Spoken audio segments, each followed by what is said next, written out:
စကခွာအောင်ပဲမင်္ဂလာပါ blessing vlogs မှာပြန်လည်ကြိုဆိုပါရစေဒီနေ့တင်ခန်းစာမှာကတော့ခံစားမှုနဲ့ဆိုင်တော့ဝေါ်ဟာရများတွေကိုလေ့လာသွားကြဖို့ရင်ဖြစ်တဲ့အသင့်ပြီဆိုရင်တော့စားလိုက်ကြစို့တဲ့ပျော်ရွှင်တော့ happy I'm happy to be with you ဒီနေ့အတူရှိနေရတာပြောတယ်နဲ့စိတ်လှုပ်ရှားတော့ excited I'm excited about the trip though Jesus and all grateful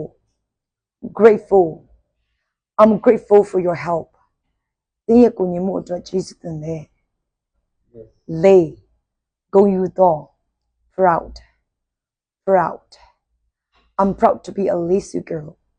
Lisu ကောင်းမလေးတယောက်ဖြစ်ရလို့မိမိကိုယ်ကိုဂုဏ်ယူတယ်ငါငြိမ်းချမ်းသော peaceful This place is very peaceful ဤနေရာကအယံပဲငြိမ်းချမ်းတာပဲကြောက်လန့်သော afraid I'm afraid of dark အမောင်ကိုငါကြောက်တယ်ကဲစိတ်ခံစားမှုနဲ့ဆိုင်တော့ဝါရ6လုံးကိုအားလုံးရကြပြီလို့ယုံကြည်တယ်လက်တွေ့အသုံးချဖို့တာလိုပါပြီ